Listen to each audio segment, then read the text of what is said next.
Simbólico porque nós estamos vivendo essa visão binária de mundo, em que tem, de um lado, o desenvolvimento industrial e, de outro lado, essa herança espiritual, porque o Alexandre, o Maicon Alexandre, o Flávio, todos eles, todos, não vou citar nome a nome, mas todos vocês trazem uma herança, um conhecimento espiritual que é a chance, é a nossa chance, como sociedade, de sobrevivência. Nós estamos vivendo um momento, Flávio, que esses nossos modelos hidrológicos, os modelos matemáticos, eles estão caindo aos pedaços. O planeta Gaia ele está vivendo um momento em que todos aqueles históricos que vinham, que a gente sabia que ia ter um volume de chuva a cada 100 anos, esses tempos estão mudando. O volume de chuva daqui a 50 anos vai ser maior, as enchentes vão ser maiores, as catástrofes vão ser maiores, e nós, a ciência, a sociedade, depende primordialmente deles. Tá? Porque você não pode colocar uma sensação que eu tenho, o Alexandre, o Flávio, o Maicon, todos eles, como meramente agentes econômicos. Eles são muito mais do que agentes econômicos. Eles são uma herança espiritual da nossa sociedade. Eles trazem com eles, dentro da alma deles, uma série de outras pessoas que já se foram, mas que estão ali presentes. E eles têm muita coisa para nos ensinar. Tá? Então, esse espaço que vocês estão dando para eles é importantíssimo. Espaço esse que a gente tem que registrar aqui, que é muito importante. O nosso amigo do Ministério Público Estadual, doutor José Alexandre Maximino, que teve essa sensibilidade desde o início, quando a gente, do Comitê Baía de Guanabara, levou as questões que os pescadores nos traziam. Tá? Esse companheiro, amigo, teve essa sensibilidade e tentando trazer de uma forma embasada juridicamente, como ele brilhantemente o faz, todas essas questões. Então, nós estamos vivendo uma oportunidade. Toda crise traz uma oportunidade. E a oportunidade de a gente reconhecer eles, não como agentes econômicos, porque agente econômico é um volume muito pequeno, né? Como já se falou aqui, o volume de pescado analisar comparado com o petróleo, com a indústria da exportação, com a indústria, toda a indústria possível, porque, na verdade, é muito mais do que um valor econômico. Essas informações, essa emoção e essa herança que a gente tem que valorizar. Então, Flávio, obrigado. O Flávio também, eu tenho que fazer um agradecimento profundo ao Flávio, que no início do ano, quando o comitê estava renovando, a gente estava com uma dificuldade enorme de trazer essas entidades, essas lideranças para dentro do comitê. O Flávio foi uma das primeiras pessoas que nos acolheu, encaminhou carta à comissão eleitoral do comitê para ampliar prazo, enfim, para poder ter a possibilidade de ter essas pessoas.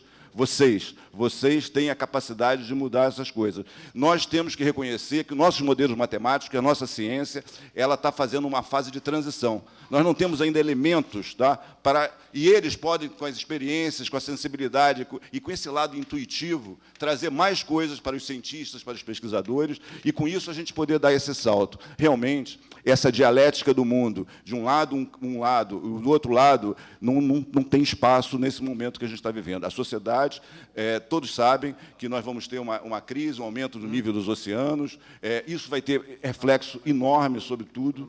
Tá? E esse é o grande desafio, a gente poder ter neles, tá, uma voz, e sentado na mesa, no comitê de bacia, o Alexandre está sentado com o mesmo poder de voto que a Petrobras, que a Prefeitura do Rio, que o Ministério Público, ele está ali com o mesmo voz. E a gente tem a sorte, aí é um agradecimento pessoal, ele sabe, né, dele ser o nosso relator da Câmara Técnica de Mobilização. Essa Câmara Técnica de Mobilização pode ser a chave, tá, a chave para a gente integrar todos ao espaço do consenso, do diálogo. Não podemos mais conviver unicamente com a opinião de um, com a opinião de outro. Essas opiniões não podem ser pesadas pelo poder econômico de cada uma. Essas opiniões têm que ter o valor que elas trazem. Obrigado, Alexandre, obrigado a todos vocês. Eu acho que é muito, muito, muito importante essa luta, essa coragem. Todos vocês são pessoas do bem, corajosas, e, digo mais, vocês trazem uma herança de uma dos seus antepassados e tem muita coisa para nos ensinar. Obrigado, e obrigado, Flávio, pela oportunidade do Comitê Baía de Guanabara estar aqui presente. Só dando uma notícia, um pedido dos pescadores e do Ministério Público em relação ao controle, avaliação dos sedimentos da Baía de Guanabara, foi aprovado no comitê recentemente, já está em fase de evolução. E outra coisa que foi colocada aqui, a recuperação das matas ciliares da região leste da Baía de Guanabara é uma prioridade do comitê, é uma questão vital, mas tudo isso não existe sem essa presença aqui. Essa sensibilidade dessa comissão é de se tirar o chapéu. Obrigado, Molim, obrigado, Flávio, era o que o comitê tinha para falar. Obrigado, Alexandre. Passar a palavra agora para os representantes da FIPERJ, o senhor Davi Alcântara. Presidente, está funcionando? Está funcionando. Pode falar. Presidente, eu peço só a permissão de a gente se dividir um pouco na apresentação. Claro. O Davi ele vai apresentar o resultado de uma pesquisa que foi feita recentemente de caracterização socioeconômica da pesca e da maricultura aqui no estado do Rio de Janeiro. E vou deixar a palavra para ele. A gente vai aproveitar os mesmos 10 minutos, mas é uma questão rápida. Só para dar um histórico de como essa pesquisa aconteceu, em 2011, na virada de um governo Cabral para o outro governo Cabral, foi criada a Secretaria de Desenvolvimento Regional, Abastecimento e Pesca, e ela foi criada aglutinando a pasta de abastecimento, a pasta de pesca também, criando-se uma pasta de desenvolvimento regional que tinha como objetivo, segundo a determinação do governador à época, de tratar diretamente da questão do leste fluminense, principalmente por causa de algumas questões relativas lá também ao licenciamento ambiental do Comperj. À época, já em 2010, 2011, aquilo já era uma confusão muito grande, como a gente já vinha acompanhando. E quando a gente chegou, eu sou do governo do Estado, sou funcionário do governo do Estado, estava cedido a outra secretaria, vim integrar essa Secretaria de Desenvolvimento Regional, Abastecimento e Pesca, e o quadro que a gente encontrou relativo às empresas, né, que vieram vinculadas à SEASA e à FIPERJ, era um quadro de completo abandono. A FIPERJ ela tinha 3 funcionários no quadro dela, numa casinha que ficava num horto lá em Niterói. Então, foi feito, não que ela não estivesse trabalhando ou com os recursos que tinha, tentando correr atrás, mas a FIPERJ, desde que muda, em 1992, quando sai o entreposto da Praça 15, a FIPERJ, que tinha sido criada em 1987, ela sai também da Praça 15, ela vai para Niterói, e ela acaba, nessa década, digamos assim, quase que definhando por completo.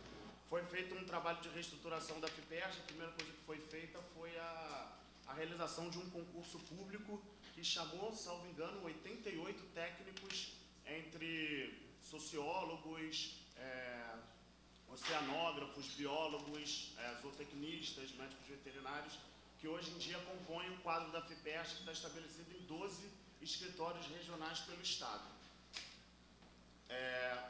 Não precisa se fazer muito, é só você tratar com um pouco mais de esmero o recurso público que você consegue aplicar, fazer um pouco melhor em prol de certas instituições.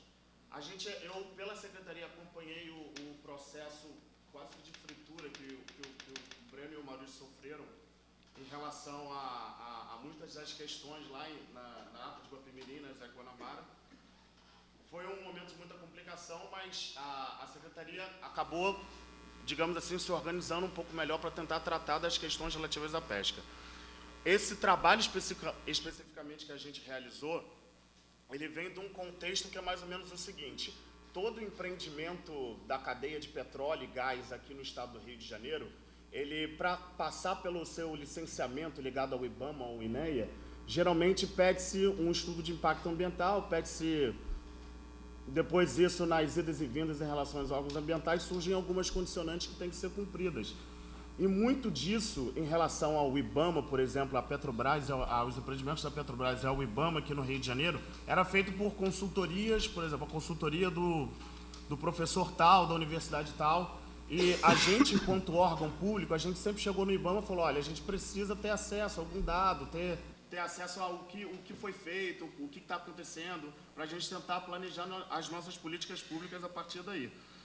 O que aconteceu foi que em 2012, depois dessa reestruturação que a FIPERJ sofreu, fazendo concurso público, chamando gente, organizando suas unidades, o IBAMA o IBAMA, se bem que vocês conhecem a CGPEG, a Coordenadoria de Petróleo e Gás, procurou a FIPERJ e falou, olha, a gente vai organizar para a questão da etapa 2 do pré-sal, a gente tem algumas condicionantes a serem cumpridas e a gente quer que isso seja feito com algumas instituições dos governos estaduais de cada estado, né, digamos assim, participantes.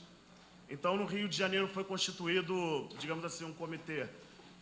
No Rio de Janeiro foi a FIPERJ participou, em São Paulo foi o Instituto de Pesca, em Santa Catarina, a Univale, e no Paraná foi feito, por falta também de uma instituição que representasse nesse sentido, foi feito pelo Instituto de Pesca de São Paulo mesmo, mas em parceria com a Emater do Paraná. Então, esse projeto, né, digamos assim, esse estudo que a gente foi convidado a falar, dizer um pouco sobre ele aqui, ele é um estudo que ele foi feito no Paraná, em São Paulo, em Santa Catarina e no estado do Rio de Janeiro. Ele é um estudo feito metodologicamente acertado, digamos assim, entre todas essas instituições e com produtos até bem parecidos em termos de socioeconomia entre todas essas instituições para todos esses estados que passaram. No caso, como ele tratava diretamente só da bacia de Santos, né, a bacia petrolífera de Santos, aqui no estado do Rio de Janeiro, a gente fez a caracterização socioeconômica em 18 municípios, de Paraty até Cabo Frio. Em relação à Baía de Guanabara, mais especificamente tratando sobre a pesca artesanal, a gente passou pelos municípios que compõem aqui, no entorno da Baía de Guanabara, Rio de Janeiro, Caxias, Magé, Guapimirim, Itaboraí, São Gonçalo e Niterói, e a gente encontrou um cenário bem amplo, assim, bem diverso entre as localidades de pesca. A gente procurou, principalmente, boa parte das instituições, antes da gente entrar e começar a tentar aplicar algum tipo de questionário, procurou as lideranças comunitárias e foi passando por todas essas localidades de pesca desses municípios aqui do entorno da Baía de Guanabara para levantar um perfil bem interessante desses pescadores. Esses pescadores também informaram para a gente, boa parte deles informou as áreas pesqueiras deles, e com isso a gente conseguiu fazer um mapeamento das áreas de pesca na Baía de Guanabara também. Concomitante a isso, a gente fez todo o levantamento de legislação relativo às áreas de fundeio, fez o mapeamento de toda a legislação restritiva às áreas de pesca também na Baía de Guanabara. Curiosamente, em qualquer um desses municípios do entorno da Baía de Guanabara, se você for dar uma olhada no mapeamento, e a gente vai apresentar esses dados em breve para a sociedade, eles estão passando por uma revisão em termos de forma só para apresentação, em todos esses municípios da Baía de Guanabara, você vê muito presente exatamente até os municípios em que você possa considerar, por exemplo, Niterói, que você tem a presença da pesca industrial, muita gente saindo, né, digamos assim, da Baía de Guanabara para fazer a pesca industrial.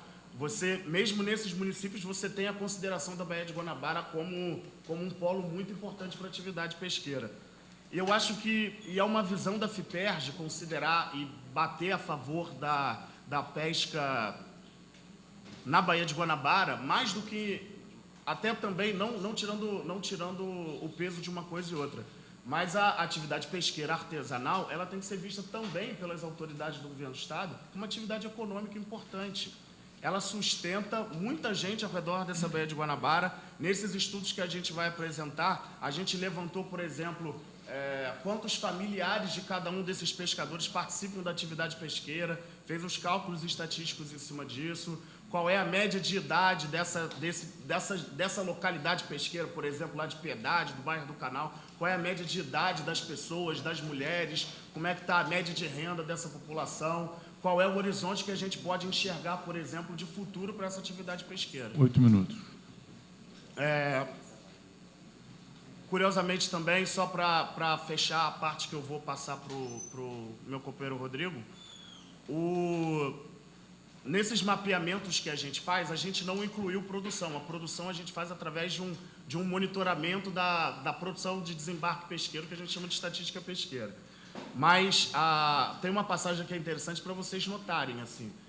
Está acontecendo agora, nesse momento no Estado, o zoneamento econômico ecológico, está sendo construído o ZEE do Estado do Rio de Janeiro. A gente foi chamado a contribuir há algumas semanas atrás e apresentou esses mapas de produção também no Estado do Rio de Janeiro. Mostra o Estado do Rio de Janeiro com todas as quadrículas lá, das áreas de pesca, artesanais e industriais. E uma companheira de Estado, não vale mencionar, ela chamou para a gente e falou, olha, é uma irresponsabilidade a FIPERJ soltar um mapa desse em que a Baía de Guanabara aparece com quadrículas lá bem avermelhadas. Isso é para... Vocês estão fazendo isso como uma irresponsabilidade, é para o pescador conseguir indenização da Petrobras. Na realidade, não. Isso só mostra o desconhecimento das pessoas de como a Baía de Guanabara é uma área de atividade econômica importante para a pesca como um todo no Estado do Rio de Janeiro, considerando tanto a artesanal quanto a industrial. Ok? Nesse sentido que a gente trabalha. Espero contribuir com a discussão e depois para o que a gente precisar. Ok?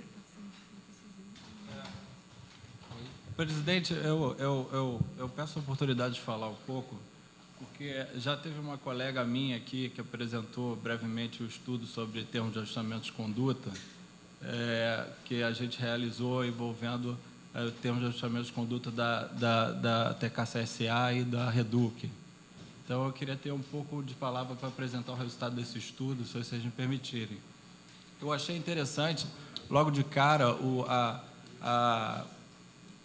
o tema dessa audiência chamar de injustiça aos pescadores. Assim, eu acho que para a gente entender bem o que é esse significado de injustiça, é que a distribuição das benesses e dos danos ambientais são desiguais.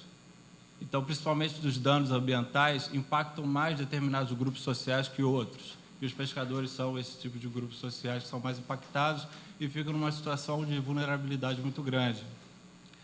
Uma coisa que eu também acho importante, assim, para além da questão do trabalho da Carla, do mapa da PEDEMA, eu acho que é uma coisa que está tentando ser tratada aqui, é que existe uma exclusão pior do que a exclusão propriamente da proibição de áreas de pesca ou restrição de áreas de pesca.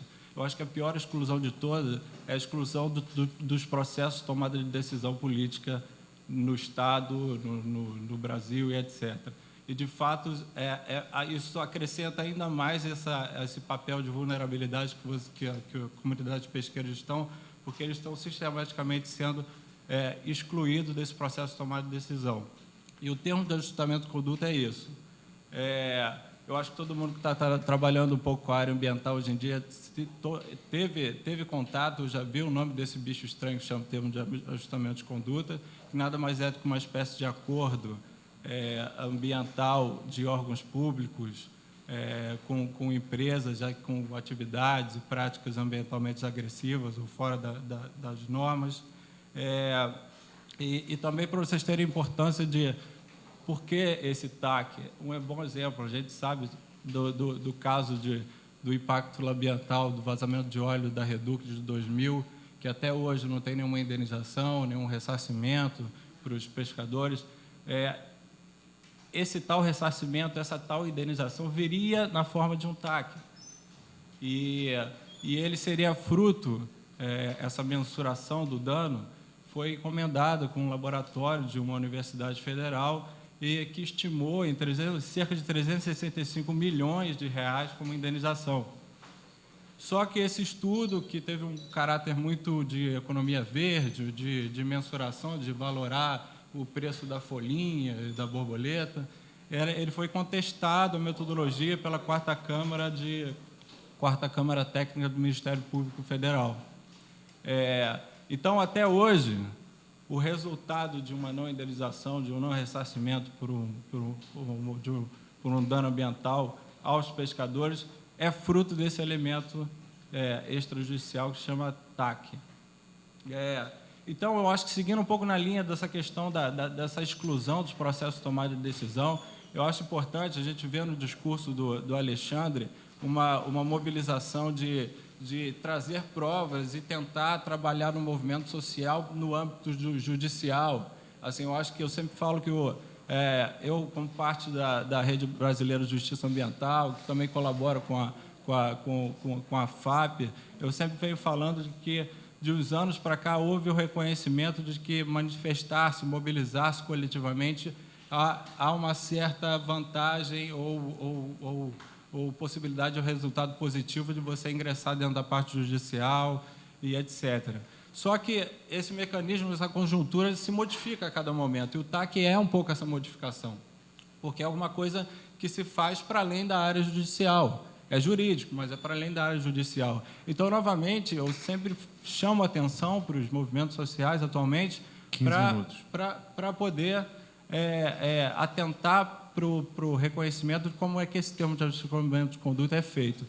No estudo que a gente fez dos TACs da Reduc e da TK-CSA, a gente viu uma série de problemas desde falta de participação, ou seja, decisões de reparação de dano ambiental foram tomadas sem a aquiescência ou sem a participação direta ou meramente indireta das comunidades diretamente impactadas por esses danos ambientais. Problemas no que tange à publicidade, um instrumento que é, de certa forma, envolvendo o meio ambiente, é do interesse de todos, especificamente de alguns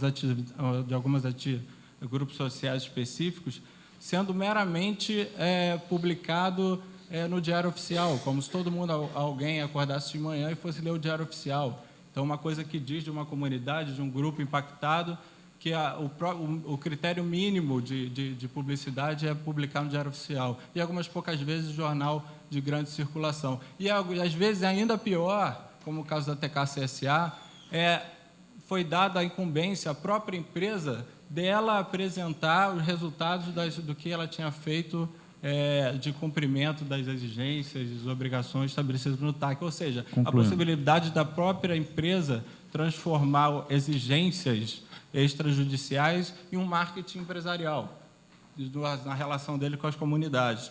Então, sem contar outros critérios também dos órgãos ambientais ou do próprio Ministério Público, que é um grande parceiro, mas que usa o termo de ajustamento de conduta com a justificativa de que essa é uma forma mais rápida, mais célere de você tentar sanar um dano ambiental, que quanto mais tempo ocorrer, pior vai ficar. Mas a gente também colocou abaixo essa justificativa, no sentido que existem vários critérios dentro do termo de ajustamento de conduta que podem prorrogar e adiar infinitamente o cumprimento de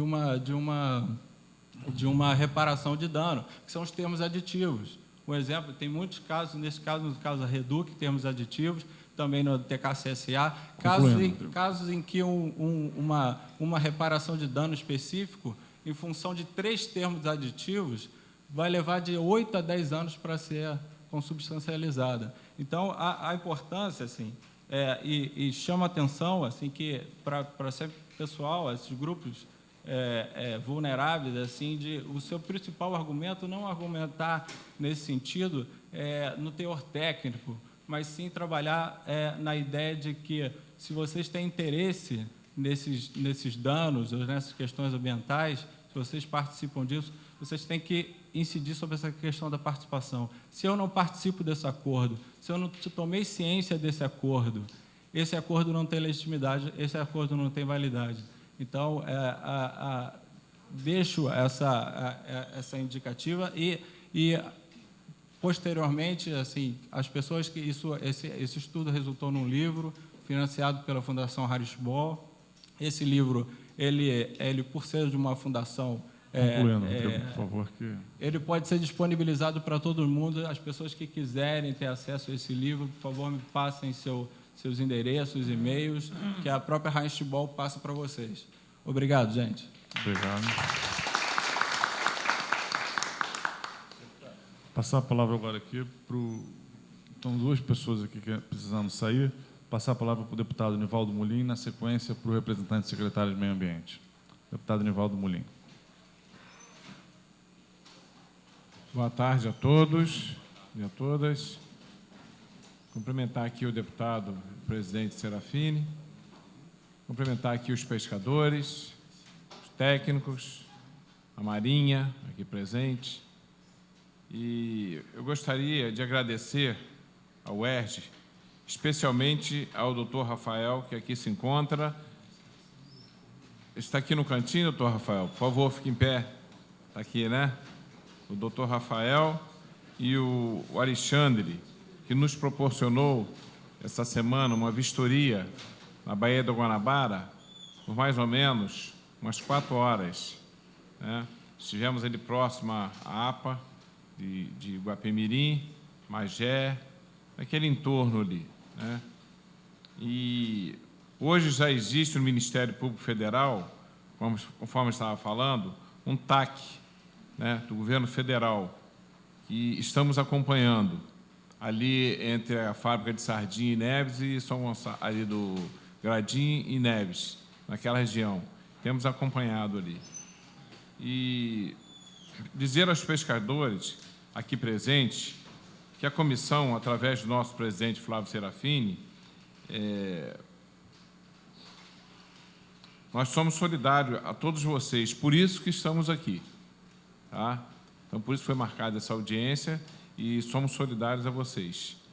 Por isso que existe hoje essa comissão. Então, precisamos também do tratamento dos rios. Né? Nós temos hoje em torno de 55 rios, 15 prefeituras em torno da Baía da Guanabara, e eu acho que é importantíssimo isso. Eu não sei se tem alguém do INEA presente. Tem, né? Então, eu gostaria de deixar bem claro que precisamos tratar os rios, né? Principalmente esses rios. Vou falar da minha cidade, por exemplo, São Gonçalo.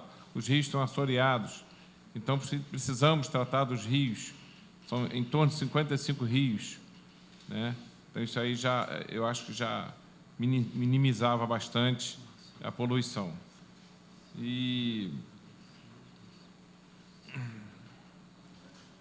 nós hoje temos ecobarreira e ecobarco, mas que é muito insuficiente, né, para tirar os detritos, os lixos flutuantes. São muito pouco. Né? Temos isso também. E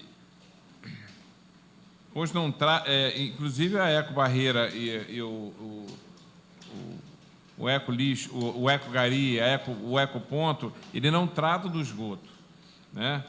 E com isso mata os peixes, né? Só recolhe os detritos e os lixos flutuantes, né?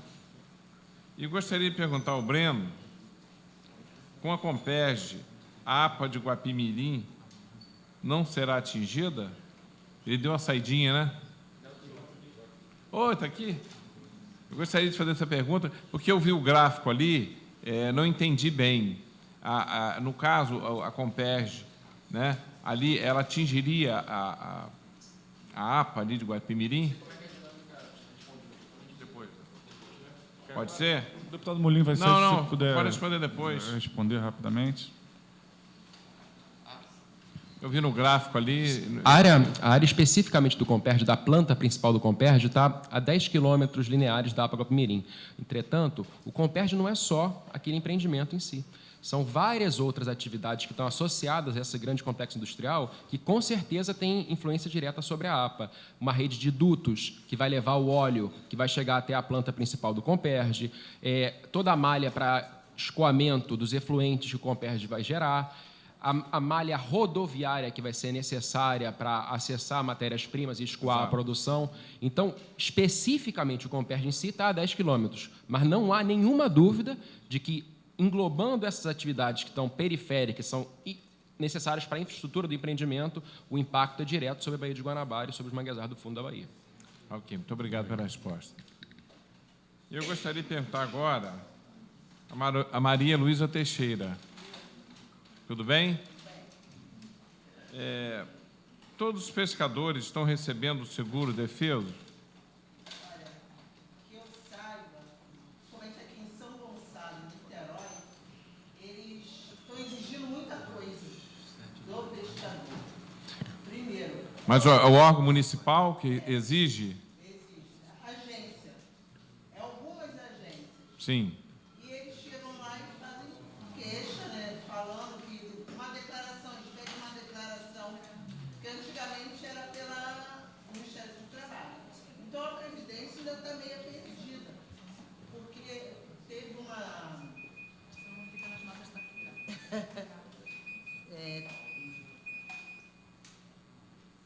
teve uma medida provisória, 665, que todo mundo foi contra. Que eles queriam pagar o defeso das pessoas, dos pescadores que tinham 3 anos de pesca, né? Sim. Todo mundo achou isso daí é um absurdo. Se todos nós trabalhamos 1 ano, né, para ficar de férias, como é que o pescador vai ficar 3 anos sem receber nada? Então, quem fez essa medida provisória não conhece nada de nada. Então, algumas colônias foram para Brasília e retiraram isso, e também a Bolsa Família, também, né, que eles queriam pagar, quem recebesse Bolsa Família não queria pagar o defeso, só que Bolsa Família é uma coisa mínima para eles não quererem pagar. Então, a medida provisória saiu e foi feita uma lei para que o pescador com 1 ano de carteira já pode receber o defeso, e a Bolsa Família, enquanto estiver no defeso, eles recebem depois, né? Fica suspenso na Bolsa Família e eles recebem. Só que a Previdência ainda estão seguindo a 665. A lei mesmo, elas não estão seguindo, que é de 1 ano. Aí elas exigem uma opção de uma declaração, que não há necessidade. Se a carteira deles já tem a data do primeiro registro, não há necessidade de pedir declaração, é mais um papel que vai ficar pedindo ali, e nós estamos com poucos funcionários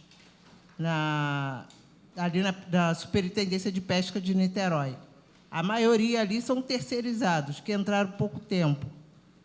Então, fica muito... E só uma pessoa que pode assinar. E, às vezes, está fazendo outros trabalhos externos, né? Que é a superintendente da pesca de lá. Então, fica muito difícil, muito difícil. Eu já peguei a lei, já mostrei. Eles já levaram lá, mas alguns funcionários não aceitam. Aí está muito difícil mesmo. Exato. Mas, em 2013... foi feito o cadastro Bolsa Família, inclusive eu estava presente, em São Gonçalo, em 2013. Né? Então, pode ser que haja em algum município diferente. Mas em São Gonçalo, eu estava presente em 2013 e foi feito o cadastro do Bolsa Família. Só que eles não separam. É outro benefício, não tem nada a ver com defeso. Exato. Né?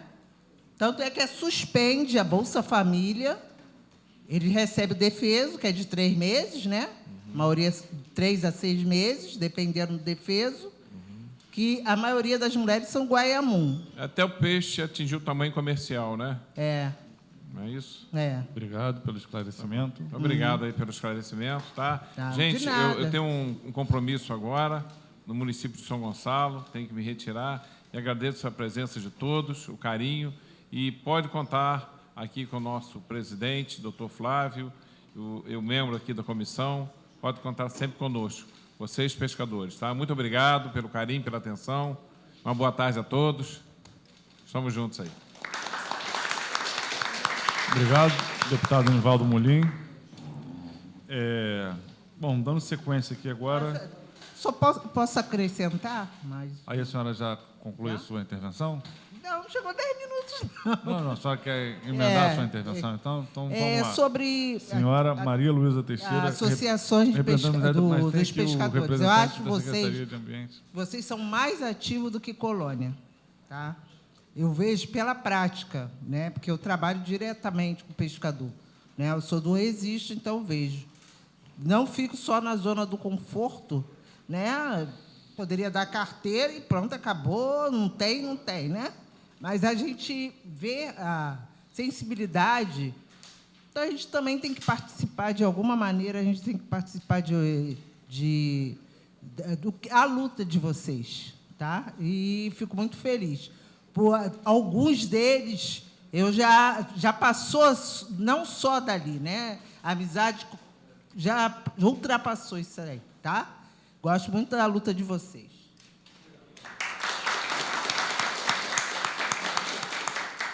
Obrigado, senhora Maria Luísa. Concluiu?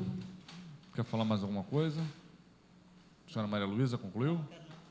Então tá, muito obrigado. Passar a palavra agora para o senhor Márcio Santa Rosa, representante da Secretaria de Ambiente. Tá, boa tarde, todo mundo. Também tenho um compromisso na universidade agora, mas não posso passar para outra pessoa, vou ter que me ausentar. Antes de tudo, é sempre um pouco repetitivo isso, mas dar os parabéns ao deputado Serafim pela criação da comissão. E já fazendo um registro, se ele já conseguiu realizar até aqui 6 audiências, né, deputado? Esse é um acervo em termos de levantamento de quais são as preocupações e as ações que devam ser feitas em prol da Baía de Guanabara nesse momento, que esse registro é fundamental.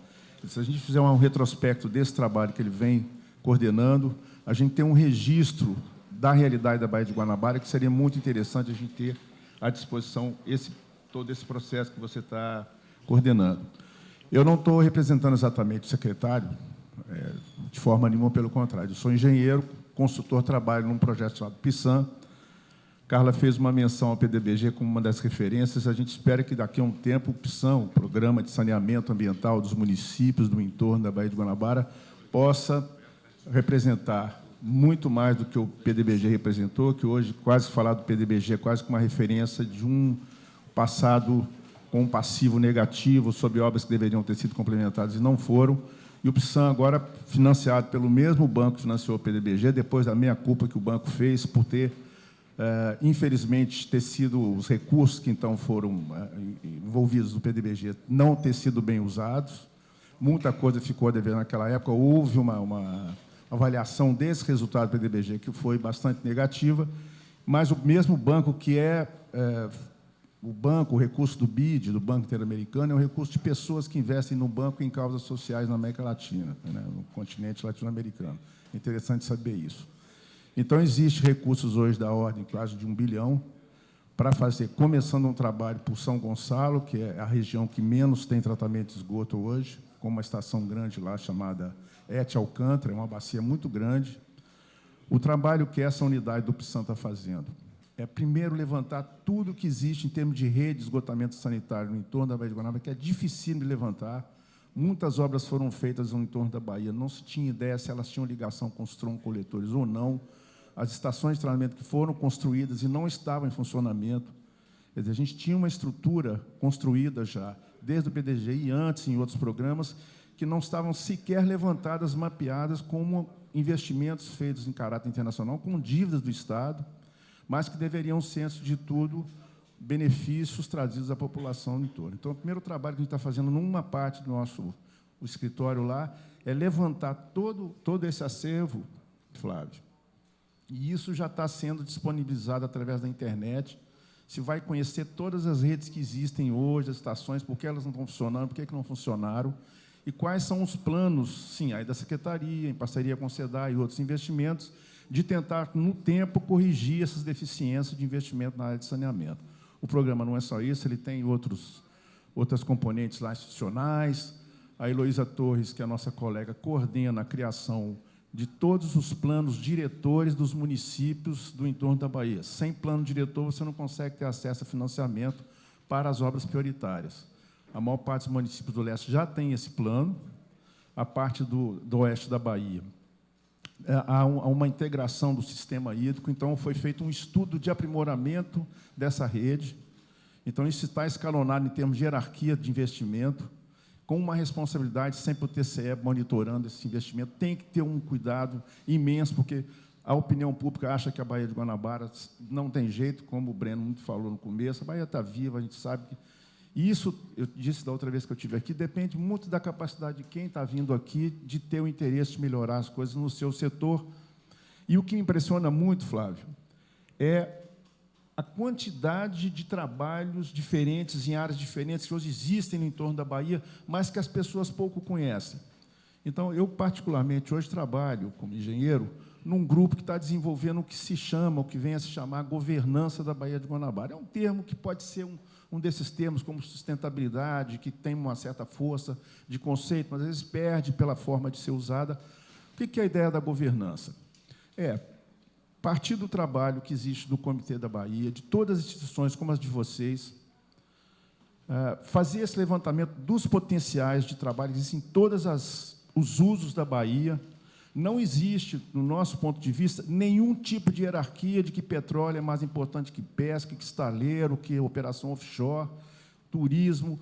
Todos os usos da Bahia têm que ser considerados e colocados numa mesa de discussão e avaliados com seu potencial, principalmente dentro da sua condição de serviço social a ser prestado à população do entorno. Então, a ideia é a gente coletar todas essas informações, partir sempre desses trabalhos que já estão sendo realizados, que já avançam na possibilidade hoje da gente ter redes sociais integradas e muita informação disponível a todo mundo. Todo mundo aqui tem seu computador, a gente percebe isso. Então, em muito pouco tempo, vocês vão ser convidados, partindo até da própria comissão, a dar depoimentos e trazer todas as contribuições para uma tentativa de levantamento de todas essas informações, especialmente no ponto de vista acadêmico. Existe hoje uma iniciativa que o Flávio conhece, que é do Observatório da Bahia. Todas as universidades importantes do entorno estão se unindo para criar um observatório de informações e de monitoramento desses investimentos. Existe uma Câmara de Integração criando uma nova forma de gestão de toda a região metropolitana do Rio de Janeiro. E a questão da governança hoje é uma questão que interessa ao secretário André Corrêa em particular e é também de grande interesse do governador Pezão. Então, tem que separar o que é a política de Estado que hoje não funciona, que poderia estar funcionando melhor, ou política de governo, e quais são as iniciativas que estão em torno dessa gestão que apontam para a forma de coalizão de todos os interesses em torno da Bahia, que se possa criar talvez um órgão, talvez o fortalecimento do próprio comitê, mas que a gente consiga, em algum momento, criar uma estrutura de gestão para a Bahia, que todo mundo saiba o que está acontecendo em todos os setores. Eu acho que isso é possível. Começando pela Marinha também, que tem autoridade, DOCAS, se vocês imaginarem a quantidade de entidades que existem hoje atuando na Baía de Guanabara, mas que nem sempre conhecem o que o outro está fazendo, que são tão importantes, não existe uma hierarquia. Esse grupo. A gente chega aqui com com uma certa preocupação de que a gente está numa situação de menos importância, né? Subestimando a capacidade, como o próprio Alexandre falou. Ele não precisa de representação, existe uma capacidade de você se articular, embora o poder econômico se impõe por várias formas que ele usa, do poder junto à imprensa, as suas próprias organizações setoriais que se impõem umas sobre as outras, mas quem sabe que todos vocês têm essa capacidade de organização e de fazer manifestar a vontade e o direito que vocês têm de uso da Bahia, tanto quanto outros usos têm.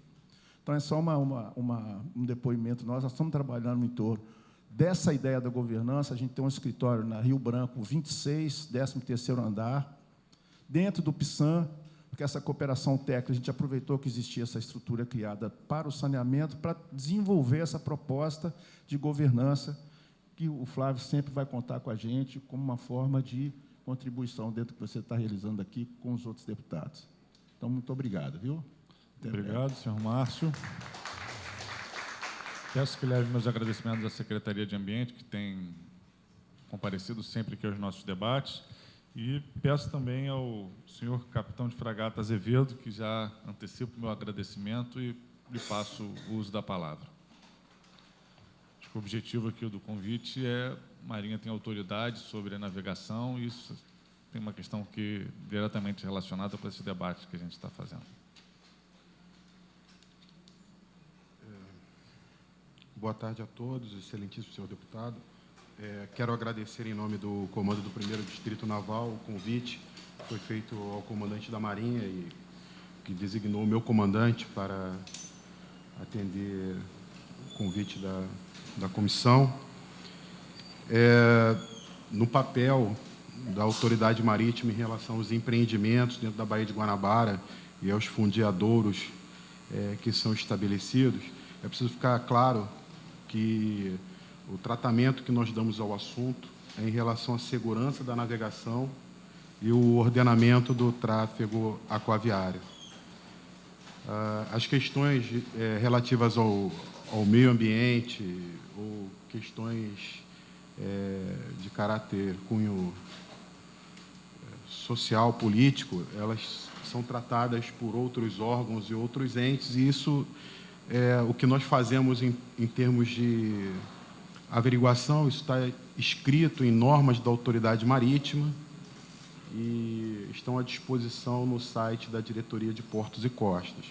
Mas, de alguma forma, foi muito importante ouvir aqui a comunidade da pesca, né, os pescadores, e aqui representados por algumas associações, representantes. Aí eu não queria citar especificamente os nomes, né, porque posso estar cometendo alguma injustiça, mas foi possível observar aqui muitas oportunidades de melhorias no relacionamento junto à Autoridade Marítima com relação aos pescadores. Até o Alexandre fez um comentário, o Maicon também, né?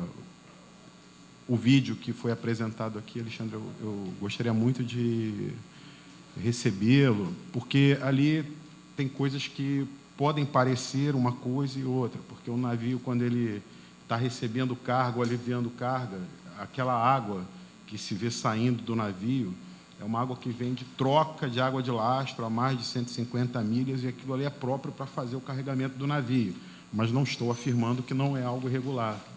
Não dá para saber. Então, eu acho que é objeto de investigação, que pode ser, a embarcação pode ser notificada, prestar esclarecimentos, e vale a pena aprofundar nesse assunto. Também separar que o estaleiro ele tem um licenciamento ambiental específico e as suas atividades são bem definidas, o que pode e o que não pode fazer, e as precauções que o estaleiro tem que tomar para evitar a poluição hídrica. E, nesse mistério, não é competência da Autoridade Marítima avaliar o que o estaleiro está fazendo em relação à sua atividade, porque o estaleiro em si não é uma embarcação.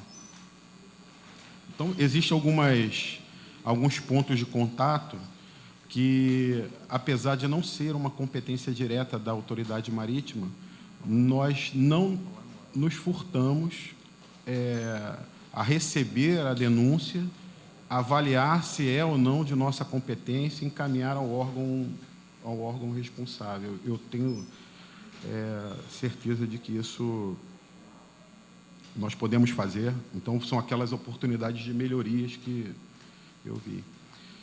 Com relação à parte de segurança orgânica das organizações militares, o Alexandre, não sei se o Maicon estava junto conosco naquele dia, não, já esteve lá na Capitania dos Portos do Rio de Janeiro, apresentou várias demandas com relação a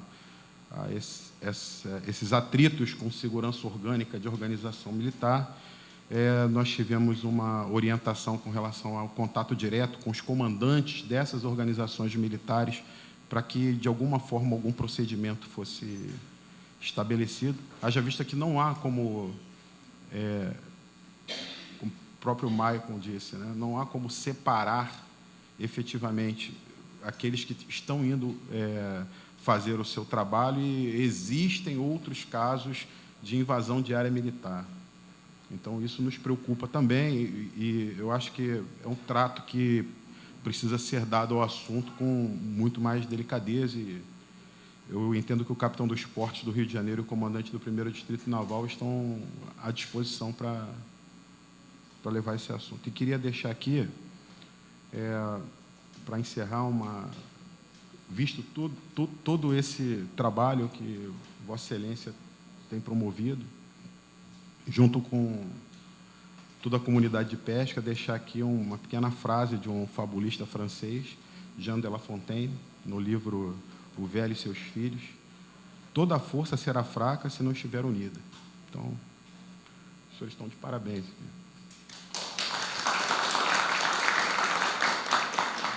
Obrigado.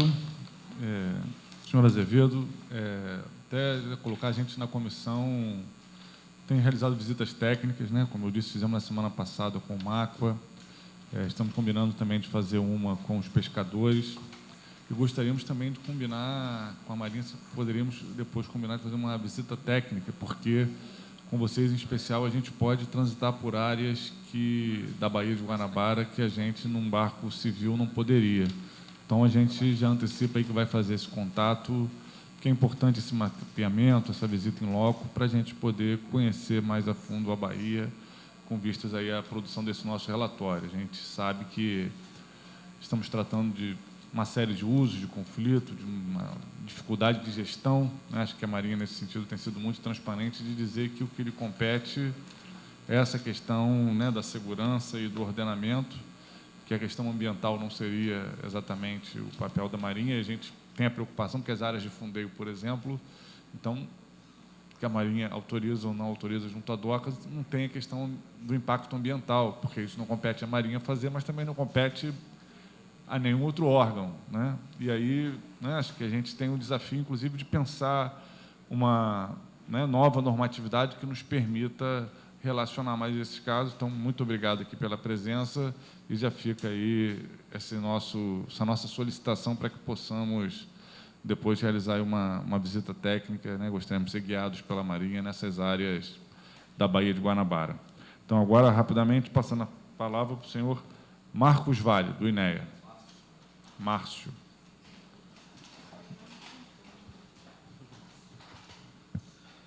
Primeiramente, boa tarde a todos, né? Eu queria salientar aqui que hoje não temos aqui um representante da DILAN, que seria a parte responsável pelo licenciamento, mas o nosso compromisso aqui hoje é fazer um relatório de tudo que foi abordado aqui. E com relação ao Breno, do que ele colocou ali, das alternativas lá, por que não se usou o fundo de borda lá da Bahia, né? A questão do reflorestamento, por que ainda não se fizeram devido ao reflorestamento. Nós vamos fazer esse relatório, vamos dizer que a sociedade precisa dessa resposta, vocês precisam dessa resposta, a comissão precisa, e nós vamos encaminhar ao presidente e, posteriormente, ao secretário para que seja levantada essas questões. Com relação ao Alexandre também, eu vou questionar lá questão do PIR, da Braskem, que você falou, que não houve audiência pública, ou então vocês não foram chamados, né? Questão dos geradores, aonde que está? Isso deve estar em algum estudo de impacto, mas aonde que está para apresentar para vocês, né? Com relação à omissão e à prevaricação, nós sabemos que se constitui crime. Há de falar para você aqui que, apesar da minha coordenação ter um grupo pequeno de técnicos, ela é bem atuante dentro do Estado do Rio de Janeiro. A gente procurou, passado do tempo, a questão dos lixões, nós conseguimos reduzir bastante. Realmente, Gramacho é um ponto crítico. A empresa que administra hoje Gramacho já foi autuada várias vezes, né? E a gente, aqui está a técnica, a minha técnica, analista ambiental, que sempre vai até lá, autua, notifica, reparar. A gente não pode fazer a suspensão e interdição daquela atividade, porque se a gente parar e suspender, hoje é pior, né? Mas a gente está apresentando todos esses processos ao Ministério Público para que ele nos ajude a fazer, porque as sanções administrativas já foram tomadas. Então, agora a gente vai partir, então, para a ação criminal contra os administradores dali que estão poluindo a Baía da Guanabara. Tá? A questão do Maicon também, ele falou a questão de segurança com relação a vocês, já deu isso sumiço de alguns pescadores. Nós vamos chamar o CEPAM, né, porque a Companhia de Polícia Ambiental, junto com o GAN, que é aquela que nos dá os apoios necessários para fazer eventuais fiscalizações na Bahia. Vamos propor para eles um cronograma de atividades. Tá? Eu deixo aqui aberto aqui meu telefone direto para o Alexandre, para ele me ligar, para o Maicon me ligar, 2334-9440, é o telefone direto da minha mesa. E também tem o telefone da ouvidoria, é o 2332-4604. Eu peço para que sempre que ligarem para mim, liguem também para a ouvidoria, porque a gente precisa fazer esse registro para a gente dar essa resposta para vocês. E o compromisso aqui é de levar tudo isso que foi levantado aqui junto a essa comissão, ao presidente e ao secretário para que a gente tenha estratégias mais eficazes com relação à poluição, com relação à fiscalização e ajudar vocês na vida profissional de vocês como pesca amadora. Esse é o nosso compromisso aqui. Obrigado, Márcio. E destaco que na primeira audiência que a gente fez, se não me engano, sem a presença do INEA e da Marinha, a Marinha não havia sido convidada ainda naquela altura, alguns pesquisadores falaram, por exemplo, dessa questão dessa poluição pela água de lastro, que em alguns manguezais da Bahia já seria possível perceber a presença de algumas espécies exóticas que estariam se aderindo, né, aos manguezais. É dominante, né? Ela domina. Isso tendo uns impactos, acho que isso é uma questão relevante do ponto de vista ambiental, uma vez que ela ataca os mangues, ataca toda a reprodução da biodiversidade, que é uma questão importante, né? Então, obrigado aí pela sua presença e intervenção.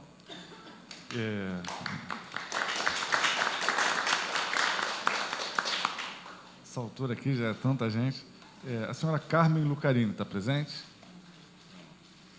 Não. Então, está aqui. Bom, acho que da composição inicial da mesa, a gente esgotou. A gente agora tem aqui a presença do Yoshihiro Saito, né, lá do Cefap Baía de Guanabara, que é nosso convidado permanente aqui, dos atingidos pela indústria do petróleo, e tem aqui também mais um pescador, né, que são nossos convidados especiais hoje aqui, que vai fazer a intervenção e apresentar um vídeo. Então, vou passar a palavra para o senhor Saito. Peço aí brevidade com relação ao tempo, decorrência da... Boa tarde a todos. Já é quase 12:10. Geralmente eu costumo não me estender muito na fala. 1h10. E... que horas são? 1h10. 1h10? É que eu estou olhando aquele relógio ali. Mas vamos lá.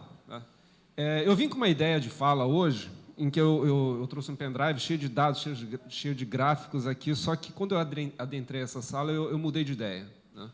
E, por sorte, eu trouxe um livro, né? É o livro que a Almar, né, participou da confecção desse livro, só que hoje eu gostaria de abordar um assunto talvez muito sensível, tá?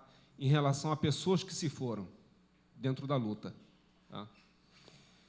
Algumas pessoas aqui nessa audiência não sabem, não conhecem que pessoas morreram por lutarem, simplesmente por lutarem pela manutenção de sua cultura.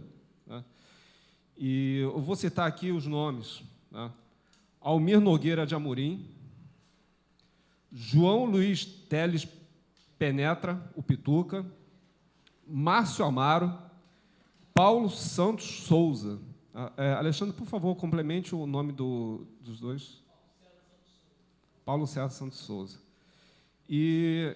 logo quando a gente abre esse livro, a gente se depara, né, com os seguintes dizeres: e a todos os pescadores e pescadoras da Almar que, com sua coragem, insistem em defender suas identidades e que, com sua luta, ampliam o eco de todas as lutas históricas pela recuperação ambiental da Baía de Guanabara e pela democratização das suas decisões sobre os seus usos. Somos tributários de suas lutas. Somos todas, pescadores e pescadoras, somos todos ao mar. Então, o que acontece? Isso foi bem antes, né, do ataque terrorista, né, daquela revista lá da França, que todo mundo virou, né, Chalé, é isso? Então, o que acontece? Isso reflete muito bem uma coisa que talvez tenha passado ao largo dessa audiência aqui, que é justamente, excetuando, né, duas falas, que uma foi do companheiro de comitê de bacias e outra foi do Alexandre Anderson. Mas eu senti falta, a percepção que se tem em relação à Baía de Guanabara, que trata da percepção do direito humano à vida. Isso parece que passa ao largo, né? De toda, porque vem a técnica, vem o gráfico, vem o estudo, mas desconsidera isso, esse fato do direito humano à vida. E a gente sabe que direito humano, você não negocia direito. Tá? Ou seja, você não troca direito humano à água pelo direito humano à saúde. Você não troca, assim, são coisas que você não vende, não troca, não dá. Você também não implora. Né? E a vida, né, a gente sabe muito bem que a vida ela existe em várias formas. Dependendo do povo, dependendo da crença, ela tem várias abordagens. Então, o que ocorre? E dentro desse conceito, né, do direito humano à vida, a gente percebe que, sistematicamente, os processos, né, tecnológicos eles vêm atropelando isso. A gente está trocando o direito humano à vida, por exemplo, por estudo de impacto ambiental, que, a bem da verdade, ele precisa ser, é um instrumento, tá, que ele precisa ser revisto, porque ele em si ele não atende mais os critérios ambientais contemporâneos. Basta ver quando ele foi concebido, né? Porque a gente tem a Política Nacional de Meio Ambiente da década de 80, começou a ser pensado na década de 80, aí vem o CONAMA na década de 90, né? E a gente percebe que eles não atendem mais a nossa necessidade por conta desses embates, dessa dicotomia. Poluidor, você tem poluidor, você tem quem sofre com a poluição. Entretanto, acho que isso é uma dica muito interessante para o órgão ambiental, que ele reveja, né, principalmente como ele faz a instrução técnica, porque quando eu trabalho com perícia, né, então eu estou muito acostumado a pegar estudo de impacto ambiental e colocar a instrução técnica do lado e a gente perceber que nenhum nem outro estão contemplando coisa nenhuma. Então, aí começa a acontecer distorções da Baía de Guanabara, onde você tem um processo de licenciamento ambiental que não atende mais. Você tem, por exemplo, um órgão ambiental que ele licencia, mas na hora de fiscalizar, realmente ele não tem perna, né? Ele tem a pressa do licenciamento, só que ele não tem a perna para fiscalizar tudo. E, dentro dessa proposta, né, eu gosto muito de enfatizar uma coisa chamada equidade ambiental. Equidade, equilíbrio, né? Equilíbrio. E dentro dos 3 princípios da equidade ambiental, eu gosto muito de abordar somente um, né, dentro dessa audiência, que trata de equidade de procedimentos. Ou seja, para que as leis, critérios, regulações, normas, o que seja, eles contemplem com igual força quem é atingido e quem se propõe a fazer alguma coisa, principalmente na Baía de Guanabara, que é o território que hoje está em pauta. E o princípio, né, da equidade ambiental, ele é muito conhecido e está sendo muito debatido, e assim, ainda é um desafio que seja entendido, tá? Principalmente pelos órgãos, né, que trabalham com licenciamento, a coisa mais técnica, né? IBAMA, INEA e alguns municípios. E, para terminar minha fala, eu peguei, por um acaso, eu estava boiando na internet ontem, e eu vi um pequeno vídeo, né, em que a pessoa ela cita um sistema operacional, nome de um sistema operacional chamado Ubuntu, né? E a gente começa a pesquisar, a gente começa a perceber o seguinte: Ubuntu na África, né, ele quer dizer o seguinte: sou quem sou porque somos todos nós. Isso a gente traz para a gente, internaliza, né, nas pessoas que começam a conhecer esse princípio, que tem que existir o respeito pelo outro. Tá? Tem que ter também a partilha, a empatia, tudo isso envolvido. Né? E, dentro desse princípio, eu percebo que assim, é muito fácil, né, para o Fórum dos Atingidos pela Indústria do Petróleo e Petroquímica, que nós conseguimos nos enxergar dentro dos pescadores, que são rostos conhecidos, né?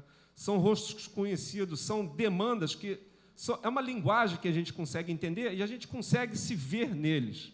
Tá? E, pensando dessa forma, eu gostaria de terminar da seguinte forma, da seguinte maneira: ser humano, né, é ser como os outros, e ser como os outros deve ser tudo. Tá? Então, eu deixo a mensagem de solidariedade a todos os pescadores presentes e aos que se foram também, porque, como disse o nosso companheiro Alexandre, existe, né, além, né, das pessoas que estão presentes, a presença espiritual de gerações passadas, e isso precisa ser levado em consideração também. Todo e qualquer procedimento ambiental que envolva pescadores tem que levar isso em consideração. Tá? Só isso. Muito obrigado. Obrigado. Agora vamos à intervenção do Gilcinei, que se dará a partir de um vídeo de 4 minutos, rápido, que a gente vai estar passando aqui. Não sei se o Gilcinei vai comentar. Isso. Vamos lá, estamos caminhando já para o encerramento. Vamos...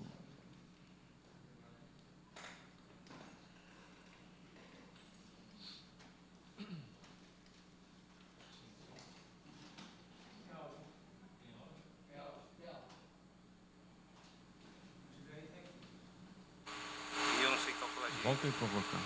Mas eu acredito que eu estou aqui a 150 metros do mar. Isso, ótimo. Bom, eu estou a 150 metros, de 150 metros a 200 metros dentro do mar. Agora vocês veem aí, olha a distância que eu tomei, de 250 metros para lá. De 150 até 300 metros mais ou menos, que eu não sei que eu saí pela rua, voltei. E eu não sei calcular direito aqui. Mas eu acredito que eu estou aqui a 150 metros do mar. Agora olha lá só. Olha a quantidade de chorume que tem dentro. Dentro do mangue, a vala que sai lá na Baía de Guanabara. Lá na praia que a gente fala, Praia de Caxias, que desemboca na Baía de Guanabara. E em frente o Galeão. Já mostrei até nas algumas filmagens minhas aí. Mas olha só. Aí, ó. Realmente, ó. Olha o produto aí, ó. Preto mesmo. Estou aqui pisando num pau aqui que eu entrei dentro da vala. Agora seria, eu estou dentro da vala. Agora tem cabimento isso. Para lá onde eu estou apontando o pau lá, ó, assim, a maré está escorrendo para o mar. Agora tem cabimento isso, ó. Milhões e milhões de chorume aí derramado aí, não tratado. Entendeu? O secretário realmente falou mesmo que o chorume é preto. Então se ele é preto não está tratado. Então peço aí, ô secretário, que o senhor venha tomar uma atitude aí, porque isso está prejudicando os pescadores, entendeu?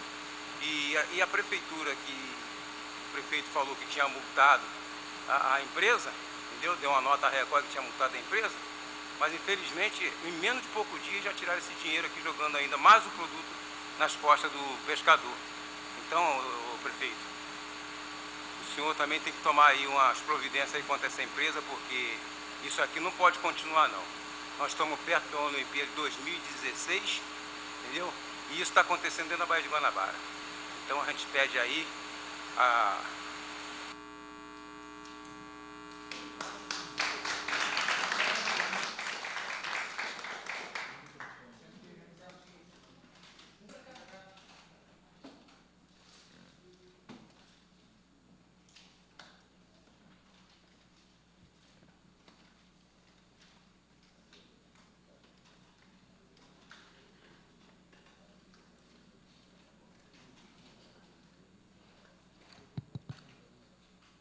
Boa tarde para todos.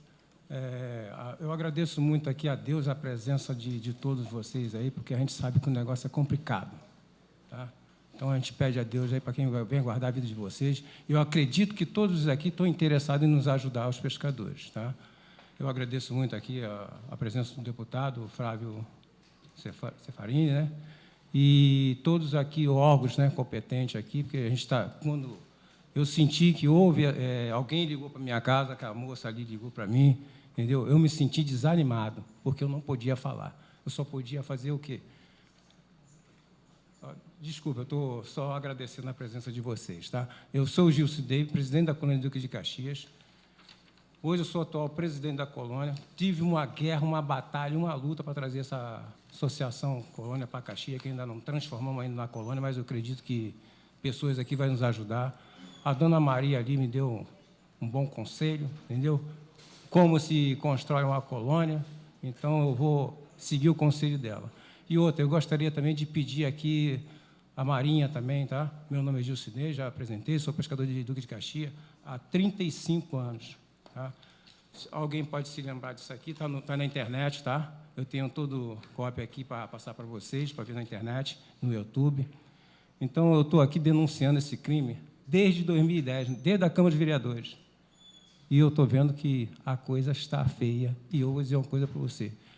Está sendo mesmo uma omissão de prefeito, governadores, presidente da República, entendeu? E outros órgãos também, que eu acredito que estão vendo isso na matéria na Record, na internet, no YouTube. Já denunciamos aqui através, agradeço muito aqui o pessoal da Almar, entendeu? Que eu encontrei com eles poucos dias, me deu uma luz nisso aí, entendeu? Eu acredito que isso é mão de Deus mesmo, tá? Porque isso é criação dele. Infelizmente, o homem está tomando o caminho, destruindo o que é de Deus. Ele vai cobrar. Então, aqui eu estou para cobrar também das autoridades que Deus levantou para governar a terra. Entendeu? Então, eu agradeço muito a presença de vocês aqui. Eu acredito que vocês vão poder nos ajudar, porque isso aqui a gente não está fazendo assim individual, a gente está fazendo publicamente. Então, eu convidei aqui algumas autoridades anteriores, o INEA, FIPERJ, Secretaria do Meio Ambiente, eu tenho vídeo, tá, na presença do INEA lá. Infelizmente, o INEA me traz um relatório técnico contraditório à FIPERJ. Tá? A FIPERJ, ela nos atendeu bem, mas o INEA não. O INEA esqueceu, eu tive presente lá dentro, fizemos tudo direitinho, conforme se manda o procedimento, fizemos o convite ao INEA com os pescadores, outras secretarias. Infelizmente, o INEA esqueceu o recipiente de coleta. Já avisado antes, que a gente ia fazer uma visita lá 5 dias, eles entupiram a ligação clandestina. Eu estou falando de ligação clandestina, não de vazamento. Tá? Eu pedi o INEA para ver ligação clandestina. Botaram aqui vazamento de influente, não sei o quê, papá. Hoje eu estou denunciando isso aqui agora.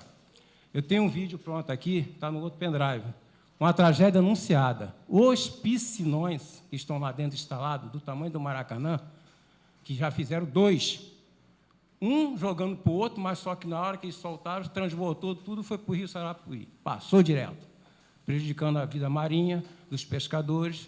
Eu tenho contato direto com esse produto. Eu sou catador de caranguejo, eu não trabalho com peixe, entendeu? Porque eu não gosto de água, eu vou por terra, entendeu? Eu sei que é ruim mesmo, entendeu? Eu agradeço muito a Deus, esse pessoal que vive no mar aí, mas, por mim, não quero nem conhecer aquilo.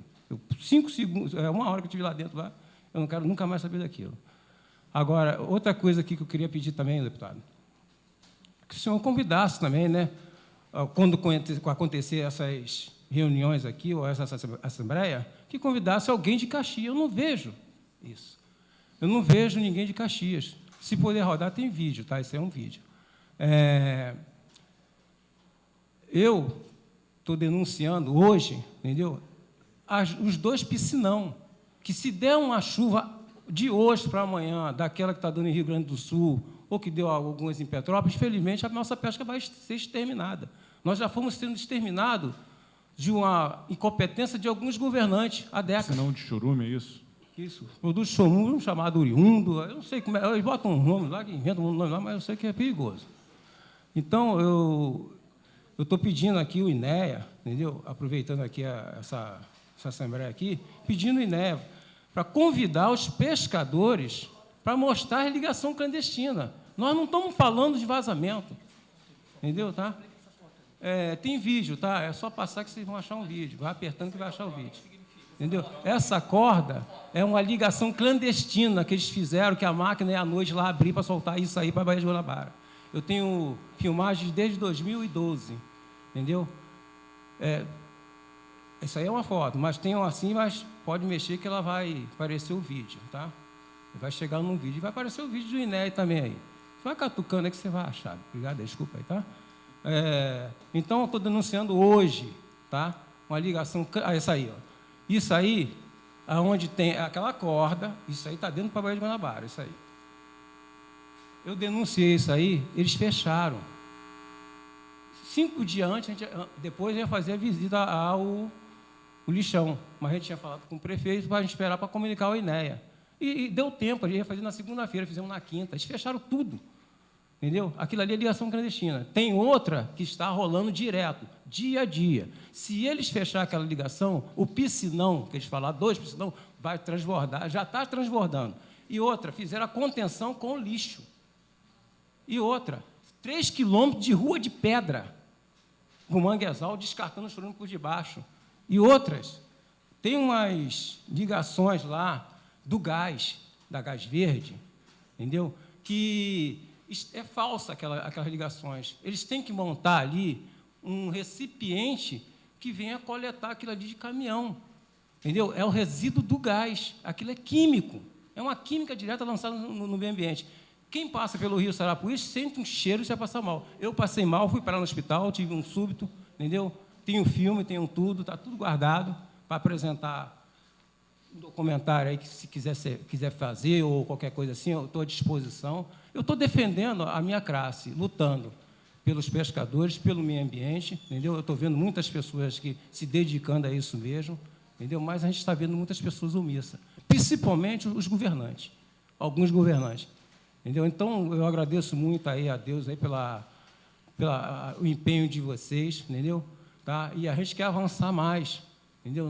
Nessa coisa aí, porque tem mais crime ambiental. É um ninho, Caxias é um ninho de crime ambiental. O INEA não está atuando direito dentro de Caxias, tá? Infelizmente, está sendo omisso. Nós temos crime de Areal, crime de Petrobras, tá? Tudo assoreando o rio. Aonde vinha peixe, só vê lama. E é uma lama amarela que sai do Areal. E o INEA está sempre lá. É um tal de bairro novo que está sendo estragado antes de ser feito. Então, a gente pede aí ao INEA aí, entendeu? E mais um recadinho aqui para a Marinha ainda, que a gente está precisando de uma área para instalar o nosso porto, né? Porque as empresas que foi instalado diante da Nossa Luiz, eu não sei quem deu permissão para eles. E para a gente está tendo maior dificuldade para a gente de se deslocar. A gente se desloca pelo rio Sarapuí, onde as pessoas estão sendo contaminadas pela hepatite e pelo esse chorume descendo para o rio Sarapuí, e aquela parte ali está saindo de frente à na Baía de Guanabara, de frente ao Galeão. Tem vídeo, está tudo direitinho. Se puxar, deputado, o senhor vai ver tudo ali, entendeu? Eu estou tentando assim só passar as coisas assim mais claras, né? E tem a foto do piscinão ali, entendeu? Eu gostaria que mostrasse agora essa foto, porque se chover amanhã, acabou a pesca, acabou o catado do caranguejo, exterminaram os pescadores. É isso que eles estão querendo fazer. Isso já tentaram fazer alguns anos atrás com esse tal de Moscatelli, entendeu? Com esse tal de Moscatelli. Eu não tenho nada contra ele, entendeu? Mas ele falou uma coisa que foi instalada com tubulação clandestina, a gente conseguimos arrancar através da Câmara de Vereadores, e falou que foi a chuva que danificou aquilo tudo. Eu falei, olha, não choveu canos. Então, infelizmente, ainda tem lá os canos enterrados lá dentro dos mangues, tá? Entendeu? Nós temos os canos enterrados lá. Já tentamos fazer de tudo, para poder parar com isso aí, mas não estão conseguindo. Eu acredito aqui que, através de vocês todos aqui presentes, entendeu? Nos ajuda. Eu estou pedindo socorro, eu não estou pedindo nenhum favor, tá? Não estou pedindo nenhuma esmola a ninguém, principalmente o seu prefeito, querendo dar um tal de uma multa para a gente lá, que a lei orgânica não permite, entendeu? E o povo está passando, sim, dificuldades, necessidades, contas e mais contas sendo atrasados. Isso aí que é o piscinão? Não. Isso aí, deixa aí, isso aí. Valeu, obrigado. Hein? Isso aí são os poços. Os poços, o chorume vem de baixo. Aqueles 2 buracos lá é para descartar o chorume debaixo da vala de pedra e debaixo da rua de pedra que sai para dentro do manguezal.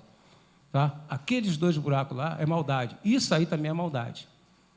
É com intenção, é doloso. Não é culposo. Estão fazendo com vontade de fazer mesmo, prejudicar a gente. Agora, eu não sei o que eles querem fazer para tirar a gente de lá. Eles querem tirar a gente de lá.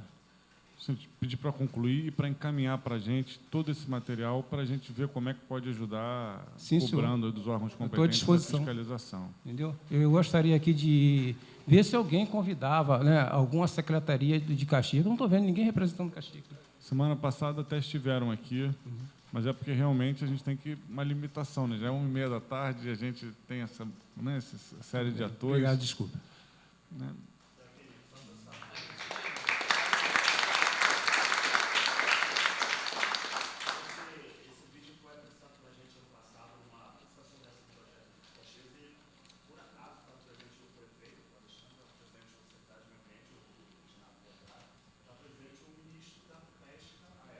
Isso. E a gente protocolou a entrega em 2014. Com eles, em 2014, exatamente, em maio de 2014. A gente pode ver como é que está o andamento dessa denúncia que a gente fez naquela época. O andamento está que eles estão assim, negligenciando a atitude de vocês todos. Bom, obrigado, Jucinei. Acho que a gente... 1h30 da tarde, a gente está caminhando aqui para o término da nossa audiência. Não sei se mais alguém quer fazer uso, alguma observação antes da gente encerrar. Como é que é seu nome? Michel, pega o microfone aí, por favor. Peço brevidade, Michel, que a gente está no nosso Vou tempo. ser breve. Quero dar boa tarde a todos. Sou Michel Teófilo, sou presidente da Associação de Pescadores de Magé. Eu tenho dois sentimentos aqui. Um de esperança, que a gente tem sempre esperança quando há esse encontro, esperança de que dias melhores virão para a gente, para a pesca. E outro de frustração, Alexandre, que a gente nunca consegue estar junto com a Petrobras.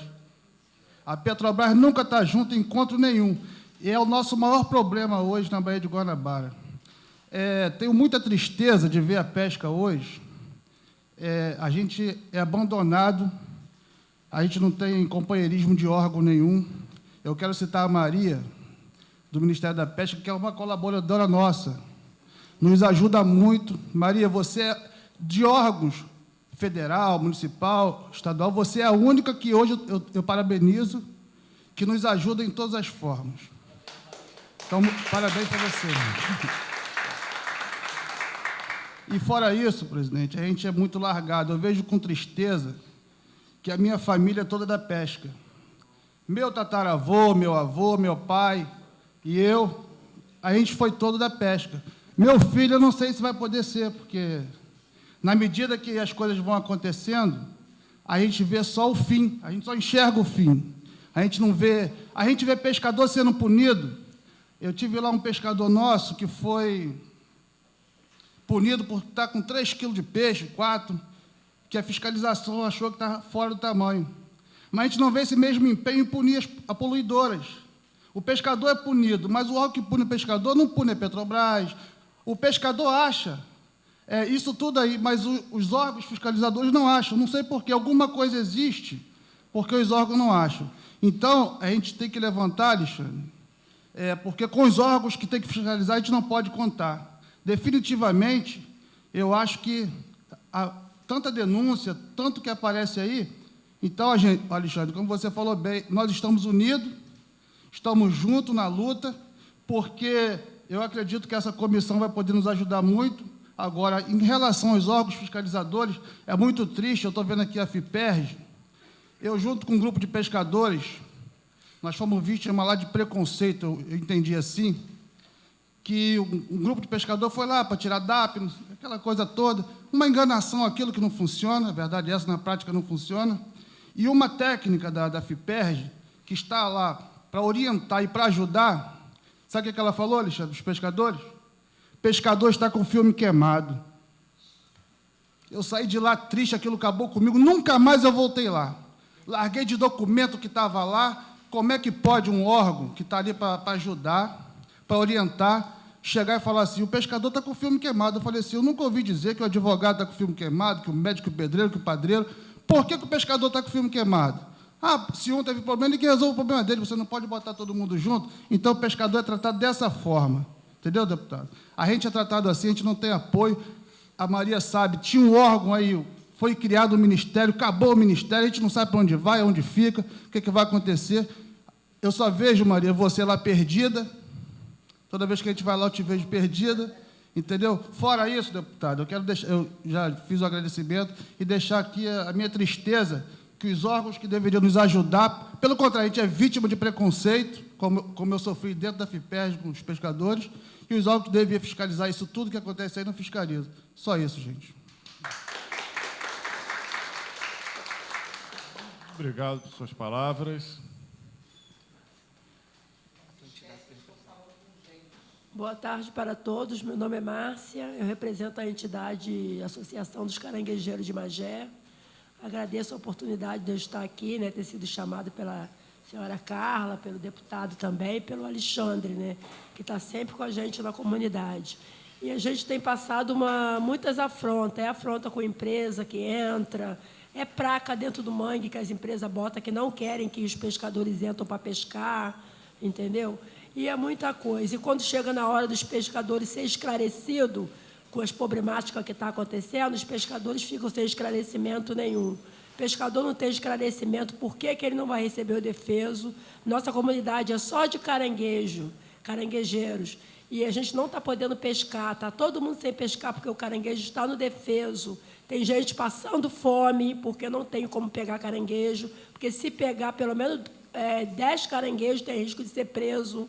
Então, o que acontece? É preso, tem que pagar R$ 1.200 de multa, sem ter, como foi preso um pescador ano passado da nossa comunidade lá, foi condenado a pagar R$ 1.200, sem ele ter, sem ele receber defeso, sem nada, entendeu? Então, a gente tem passado muitas problemáticas, e quando a gente vai procurar saber o que está realmente acontecendo, não tem ninguém para informar nada para a gente. Igual jogaram agora o defeso para esse órgão do INSS, não até agora, Magé, ninguém recebeu, ninguém deu entrada, está todo mundo numa situação difícil. A gente chega no INSS, o INSS fala que não sabe o que está acontecendo, não tem nada a declarar. O MPA também não tem como informar nada, nenhum órgão está sabendo o que informar para a gente. E a gente está como peixe fora d'água, a gente está por conta só de Deus mesmo, porque está um ajudando o outro, um dando um alimento para o outro, uma cesta básica, fazendo o que pode, aquele que tem um pouquinho vai lá e ajuda, entendeu? Então, a situação está difícil, está precária, as crianças que estão nascendo, ninguém vai querer ser pescador nessa situação, porque a situação está cada vez pior dentro da área da pesca. A Baía de Guanabara está aí sobrevivendo, a Deus dará, porque está sozinho, os pescadores, bem dizer, muitas vezes estão sozinhos, porque não tem, muitas vezes, com quem contar. Se a gente precisa de alguma coisa, de algum órgão, ninguém pode fazer nada.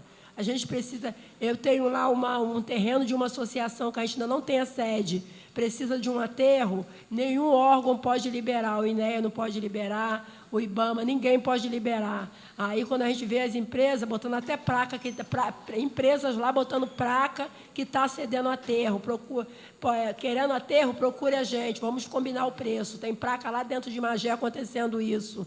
Então, quer dizer, não tem para a gente, mas tem para eles, eles estão aterrando a área deles, a gente vê eles tirando barro de tudo quanto é lugar e botando, e se precisar de aterrar 12 metros para um pescador, ou uma casinha de um pescador, não tem condição.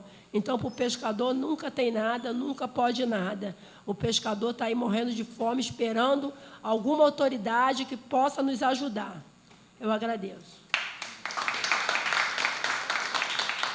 Obrigado, senhora Márcia. Mais alguém? Vamos ter que encerrar agora na fala. Boa tarde a todos e a todas. Meu nome é Romildo Soares, eu sou presidente da TPMG, Associação de Trabalhadores da Pesca de Magé e Guapimirim. Quero agradecer ao nobre deputado por essa iniciativa. E o que a gente vê aqui é já falamos sobre os conflitos, né? E vim aqui hoje mais para falar sobre esse nosso colega que há 3 meses ele está sumido, o corpo está sumido, e eu fico constrangido porque estou fazendo um curso junto com o filho dele, Júlio, o nome dele. Eu estou fazendo um curso junto com o filho dele e eu fico sem saber o que fazer, porque está 3 meses esse corpo e a família não consegue uma resposta, e ninguém consegue uma resposta, e ninguém... a gente não vê ninguém tomando mais uma atitude, ninguém fazendo nada, e a gente está muito sozinho e está muito abandonado, né? E também falar desse conflito na área que a gente tem com a Marinha também, porque os pescadores eles ficam desesperados muitas das vezes, porque ele tem que levar o seu alimento para casa e ele não tem como, porque se troca, né? O pescador ele pega o peixe, vai lá, praticamente vende para botar seu arroz com feijão e um óleo dentro de casa, senão ele fica totalmente enfraquecido. Meu filho outro dia chegou para mim e falou assim: pai, não tem leite. E eu fiquei perdido, sem saber o que fazer, porque eu também não tinha dinheiro. E eu não posso ir lá no mercado roubar um litro de leite, porque eu vou ser preso, né? Então, muitas das vezes, a gente fica nessa situação. E esses órgãos aí que fiscalizam, que deviam cobrar, estar ali todo o tempo, e não está, essas licenças fáceis de chegar, e a Petrobras faz o que quer, e bota esses rebocadores, e essas coisas todas. Eu queria saber só uma coisa: você não pode pescar aqui, você não pode pescar ali, você não pode pescar lá. Onde é que nós podemos pescar? Eu queria essa resposta e eu termino essa minha fala nesse momento. Muito obrigado. Obrigado.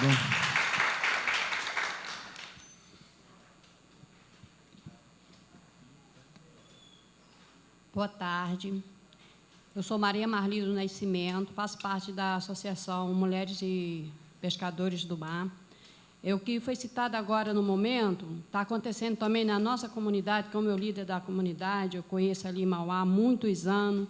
E o que está acontecendo, o Bolsa Família, as mães que muitas não estão nem recebendo defesa, que não conseguiram dar entrada, por causa que passou para a Previdência, e mãe que tinha a única renda, que não está podendo pescar, o marido também não pode pescar, estão passando fome, por causa que nem recebe a Bolsa Família, porque está pensando que está recebendo a Bolsa Família, não recebe o defeso, não consegue dar entrada no defeso, famílias estão padecendo.